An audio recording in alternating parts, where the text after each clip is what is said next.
would you describe what is happening in Ukraine? At this point, with what is known as fact, is it possible to talk about genocide?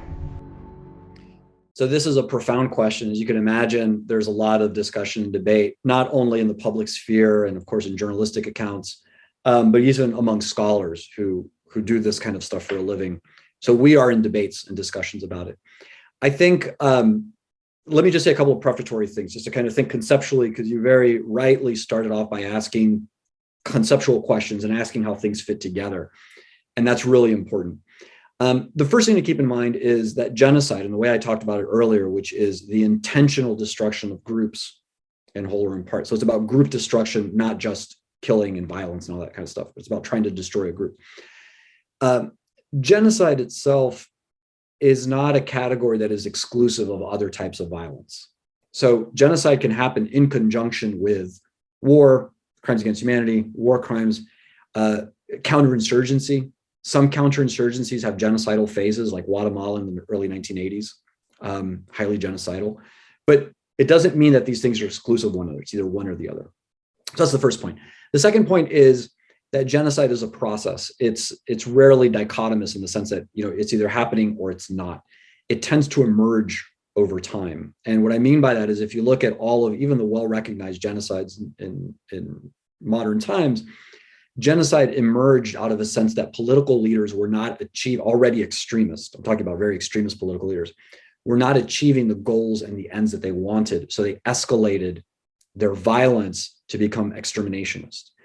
Even the Holocaust did not start January 1st, 1933, when Hitler took power. It took a while to start off. And the Nazi regime tried a bunch of different strategies and techniques to eliminate the Jewish population of Germany. But these were expulsions, rejection, the denial of civil and political rights, et cetera. And it escalated towards the extermination. Even though the ideology was already there. The ideology allowed for extermination, but it also allowed for a lot of other techniques. So I say all of this because genocide is a process. If we think of it as a process that has different phases to it sometimes, then we can kind of apprehend its place temporally rather than just saying, is it genocide, is it not genocide? Yeah. Okay. So having said that, my sense is that Russia's campaign definitely has genocidal elements to it. It's often hard to know in real time because genocide requires proof of intention. And, the Russian army, the way it conducts war, the Russian armed forces, is effectively one of just mass indiscriminate violence. This is what they've done in Chechnya. This is what they've done in Syria and Aleppo. I mean, you know this, you're an expert on international politics. So this is just how they run their wars criminally. That's just how they fight. That's not to say that therefore it can't be genocidal. One could possibly argue that their way of fighting is genocidal, but in any case, it's hard to distinguish sometimes whether this is just how they do things or whether there's something else going on here. The reason why I say that it has genocidal characteristics is at least twofold. One is discursive, that is in terms of the language and the discourse being used. And the second is behaviorally. So let me start off with the discourse part, because each one is also a little bit, there's some ambiguity to it.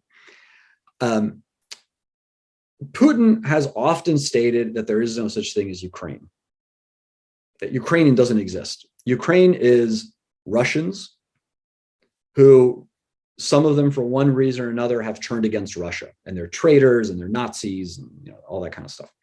But there is no such thing as a Ukrainian as such, right? So that's an important point, because you'll remember I talked about genocide as the intention to destroy a group. It's the denial of the right of a group to exist.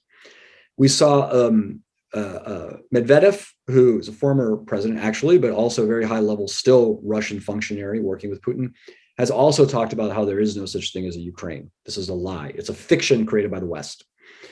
That's genocidal discourse because it's denying the right of a group of people even to exist, right?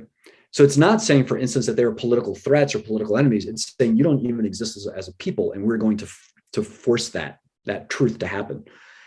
And then thirdly, there was a piece that came out of Rai Novosti, which is a Russian-backed news media source. You may be familiar with it, which is really probably the most egregious and frankly unhinged version of genocidal discourse that we've seen. It's a long article that talks about how there's no such thing as Ukraine, that Russia needs a complete control over the country, that Ukrainians need to be re-educated. I mean, this is the language of like the Khmer Rouge, right? Or Stalinists for that matter. Really genocidal discourse.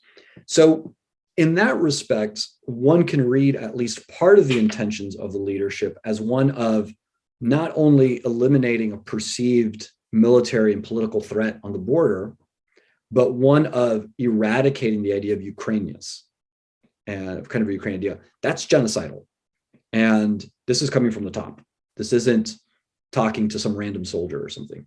So those are the things that should really concern all of us, especially as we see that rhetoric escalate. So that's the discourse part, the language part. The behavior part, we have seen consistently, at least until Russia effectively abandoned the attempt at trying to siege Kyiv. We've seen that Russian armed forces have used massive indiscriminate violence against civilians with no concern over whether they were targeting military locations or civilian locations. They use military techniques, in other words, that indiscriminately harm civilians and civilians who are obviously Ukrainian. So it's the sense that regardless of whether you're military or civilian, you are a target just by virtue of your identity. That has a genocidal overtone to it. So my inclination is that there are genocidal aspects to this.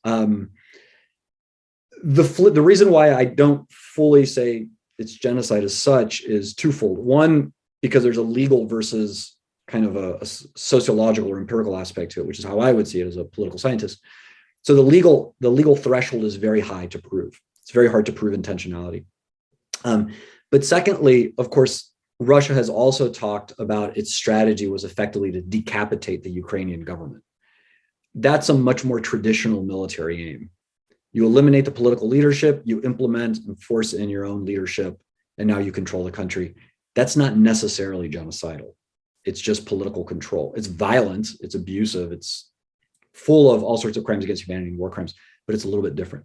But my inclination is I'm more and more convinced that effectively as a genocidal campaign, but Russia is militarily not able to carry it out. I mean, they've retreated from Kyiv, and they don't seem like they're going to be attacking through Belarus again. So they're fighting the fight on the east.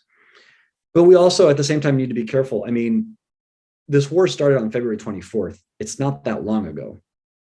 It's not long. And there could be a second phase or a third phase to it. It could be frozen and it could just stay like this, like Armenia, Azerbaijan. You know, there's a lot of different ways that this can go.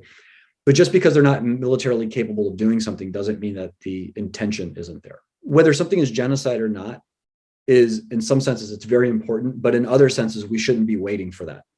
We should be trying to prevent mass violence. And I think that idea is sometimes lost in some of these conversations, right? It's like, well, is it really genocide? Is it not genocide? Because genocide has all of these resonances with other cases, and it makes it sound like it's worse. We don't want to tell someone that, well, what happened to your family is not as bad as what happened to a family in genocide if it was the exact same experience. But what happened to you in Ukraine is not as bad. That's morally abhorrent. So we don't want to get into that kind of hierarchy of victimization. Given that this conflict erupted over an area where people who identify as Ukrainians and Russians live together, regardless of national borders or their own passports, what are the prospects of justice and reconciliation for the people whenever the conflict ends? In some ways, it's very much a European question, right? And I don't mean that in the sense that obviously it happens all over the world. This question of you have communities that live side by side and people have, all of our identities are very complex. We see ourselves as one thing, but also another thing, our identities have many dimensions to them. But what I mean by very European is that there's a long history in Europe of trying to carve out land for one people at the expense of another people. I mean, this is what the Balkan Wars were in the 1912s, 1913. This is World War I. This is World War II. The collapse of the Austrian-Hungarian Empire, the collapse of the German Empire, of the Ottoman Empire. All of these things are about struggles over how to give recognition to different collective identities, but often they overlap with one another. And a big part of the the evil of genocide is the assumption that you can separate these very rich and complex communities and separate them into one type versus another. And of course, you can only do that through violence, because that's just not how people live. So that's what I mean by kind of, there's a long story like this in Europe. I mean, World War II, we think of the Nazis versus the Soviets, but the Eastern Front was Lithuanians versus fellow Lithuanians, and Poles versus Lithuanians. And, you know, what about Jews, and what about Roma and Sinti, and all these people living in different areas. And it was an attempt at trying to kind of separate them forcefully through mass killings. So there's a long history of this throughout Europe. And we could talk about other European countries as well if we have the time. You're absolutely correct. This is not just an elite problem, and it's not something that can be solved at, you know, we're not going to solve it at Putin's 25-foot white table, right? That's not where the solution is going to be, that kind of ridiculous table that he has. In fact, building these things up and addressing them at the level of the local is frankly going to be very hard. And it's certainly the case that many Ukrainians speak Ukrainian and Russian. Many of them are more comfortable in Russian than Ukrainian. Like, one is a first language, one's the second. I mean, Zelensky speaks Russian. That's his first language. In the sense that that's kind of his more comfortable language. But the problem, of course, is that these identities have become more and more politicized. And so you can only be one or the other. At least this is kind of the future. And it reminds us a little bit of what the former Yugoslavia looked like before the wars. You know, you had Croats and Bosnian Muslims intermarried very often because the Croatian identity or the Bosnian Muslim identity wasn't really important to them. It was more important that they were both from Sarajevo, or they were both from here or from there. Again, what's important for our identity is in some sense the determining factor. So I say all of this, I think it'll be really hard, especially if what results is a fractionalization in the country where you have communities of, say, Russian dominant speakers living even in higher concentrations in some places where Ukrainian speakers live higher in other places. There's already that fissure, and you can see it reflected in political party votes before the war started, because it was an identity marker that was becoming more and more important as a political cleavage.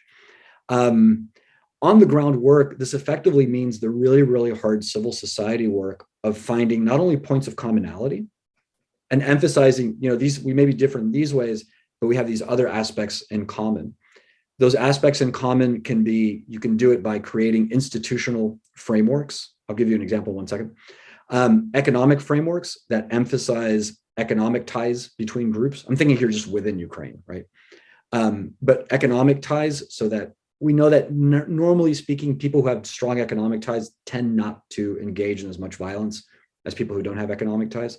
So fostering that, but then also the really hard work of rethinking community and identity and teaching. There's a curricular pedagogical aspect to this, teaching especially younger generations to see themselves in a way that allows for all sorts of difference while still being united. I mentioned the political part. What I mean by that is, and this has been tried in several different ways, you can create electoral systems, for instance, and constitutional systems where for a political party to win national representation, it has to gain a certain amount of votes in every region, right? So it's not quite consociational, but it's something like that. The idea being that you don't have regional ethnic bloc parties. Because if you don't have those mechanisms in place institutionally, then you can have a regional ethnic supremacist bloc. If you do it that you have to win all over the place, it moderates their political discourse, because it's the only way they can win office.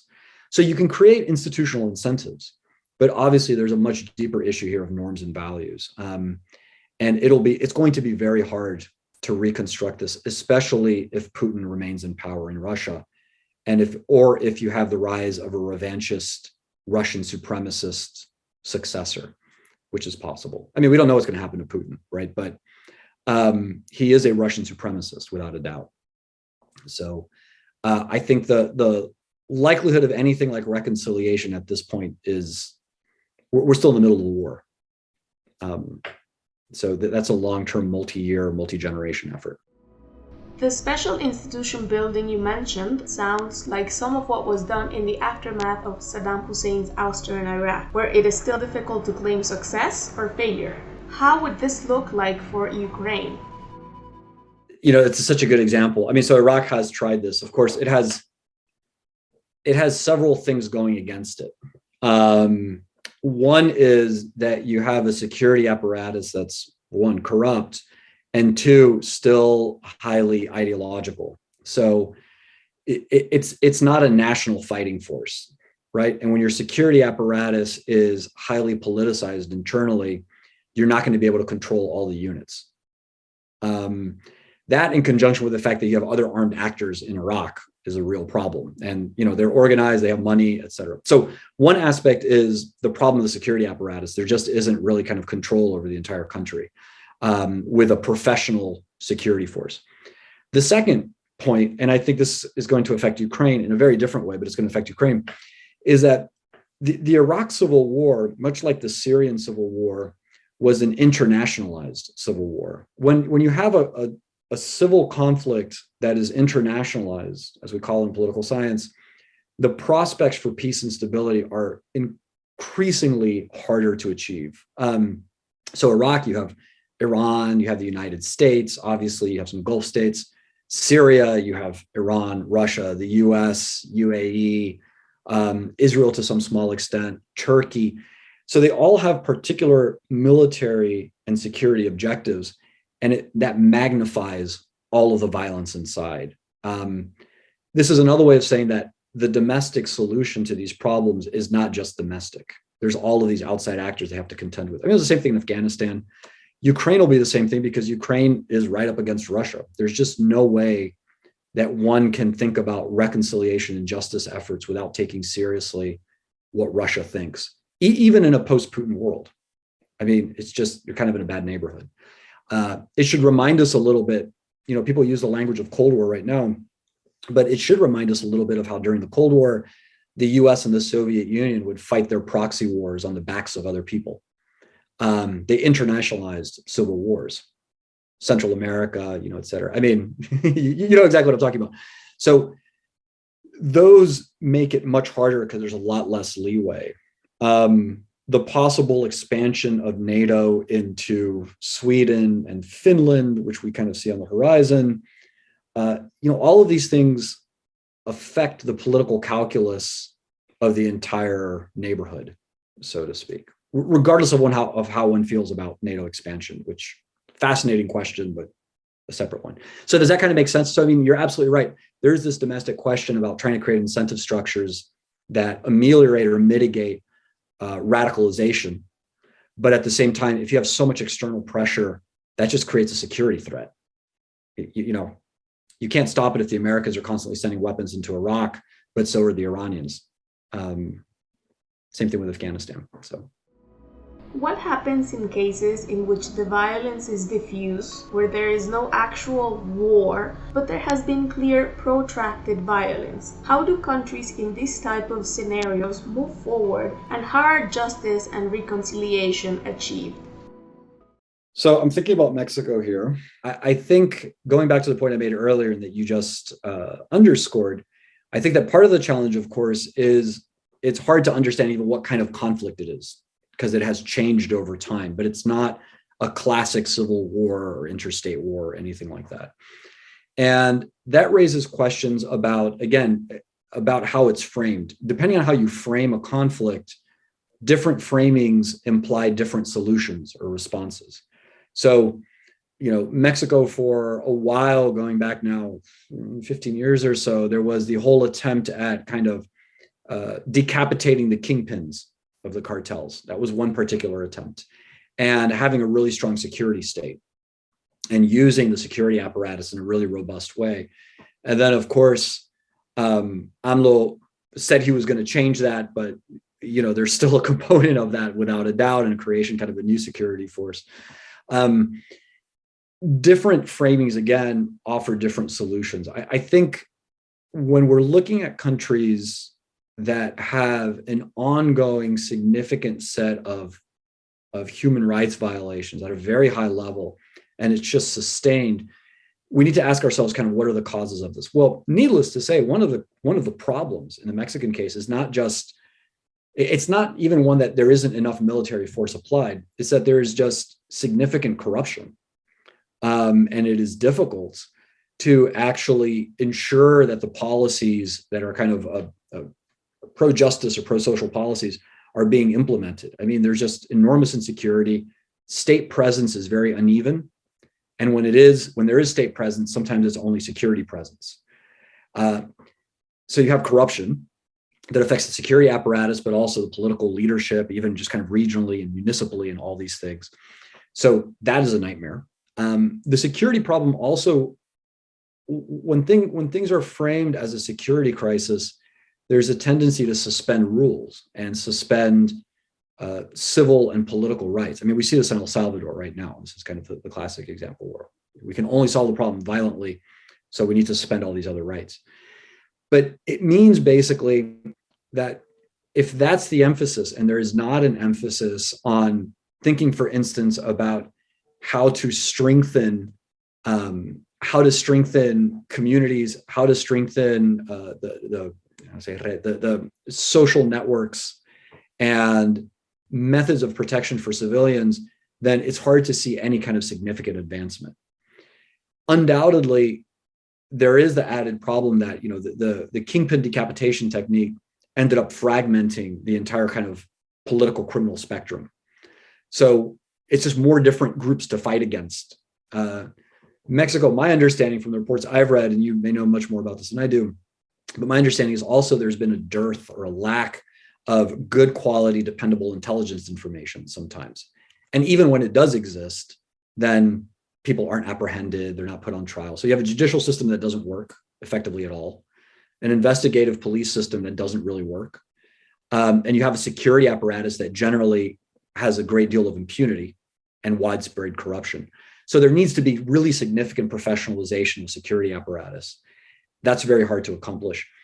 It's made worse by the fact that a lot of groups not only have a market in the United States, so this kind of supports a lot of these illicit groups, but it's also where they get their weapons, right? So Mexico has the unfortunate luck of being up against Texas and the rest of American southern states, where I say this as someone who grew up in Texas. I can say that.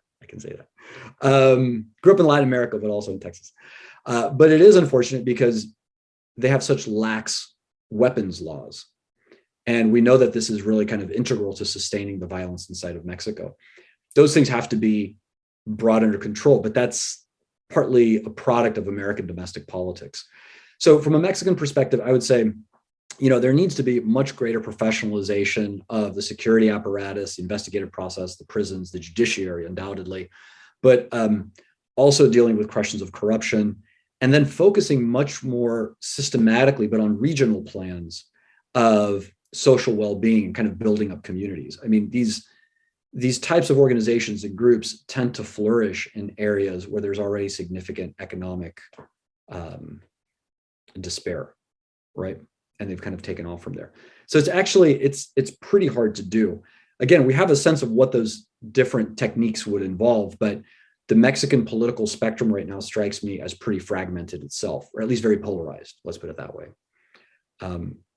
So it's hard to see, there isn't a party or a group of people who have sufficient leverage at this point to be able to propose something that isn't seen as highly partisan, or that goes against the interests of some of these other enclaves of impunity. Mexico has just an enormous number of people who were disappeared and killed or just never appear again. It's also the gendered aspect of it. The targeting of women is stunning, right? The scale of it and the impunity. So there's a lot of stuff going on here that has to do not only with the insecurity and the violence typical of criminal gangs and corrupt security forces, but there's a kind of gendered, there's a disregard for women and for girls in this kind of violence that's just quite appalling. And I mention this because any way forward has to address that question. This is not just a security question in the narrow sense, but it's also a question about what does it mean to value women and girls in society. And that requires a really deep reflection. So having said that, my sense is, people don't move on from these experiences, or they move on in various ways. There isn't one path forward, but undoubtedly, like we see this in all sorts of different cases around the world historically. Civilians and civil rights groups and just regular people always demand to know the truth, even if the truth is very, very hard and very painful. The truth is an aspect of justice, and that has to be given its due. And in Mexico, it strikes me that kind of information is not going to come out easily. Some cases it will just never be found. In other cases, you might have, for instance, the security apparatus, armed forces, the police, et cetera, the naval forces that were kind of doing some security stuff at one point. They'll have information on some of this, but they won't give it up. So this is why it's important to address these enclaves of impunity inside the security apparatus. In other cases, it's done by criminal gangs, or it's done in conjunction criminal and police or whatever. But to the extent possible, it's important to try to get at that information. And so the pressure has to come from civil society groups. The problem, of course, is that because of the present crisis and the present security vacuum, that even journalists, but especially civil society groups, are unwilling to step up and make these demands because then they're attacked. But that is an integral part. And these other questions of the kind of the security vacuum, security crisis have to be addressed first in some ways. The point, though, is that it cannot be addressed. We can't address the security vacuum to the exclusion of justice. So there has to be concerted civil society pressure. I'm someone who believes that, generally speaking, this isn't always the case, but generally speaking, the state is unwilling to give up information that makes it look bad, unsurprisingly. So this is why we shouldn't assume that internal investigations will be of much value. They're important, but there have to be, even if it's within the state, there have to be external actors within the state who have leverage and authority and can get information. But civil society pressure is crucial. I mean, this is obvious with the case of the students, right? The student massacre and that's the obvious classic example in this context, where there's an investigation that no one took seriously because there was a massive cover-up. So this is why I say that the civil society pressure is important, but it can be done. And there are different avenues to it. Some countries have set up truth and reconciliation commissions, right? That sometimes is appropriate. I mean, like I said, I've worked on several actually. Sometimes it's appropriate, sometimes it's a little less so. Sometimes it's worth having more regional or localized approaches. But in any case, there has to be some kind of concerted and sustained effort at inquiry, at political inquiry of what happened. You can't move forward without that. I mean, this was tried in Spain, right? They had a transition in the 1970s when Franco died, and the transition among elites was a pact of silence. And here we are 40 years later, or 50 almost, I guess, 50 years later almost, and Spaniards are still talking about where are the burial sites, what happened to our ancestors, the elders in our families, et cetera. If you don't address the past doesn't go away, undoubtedly.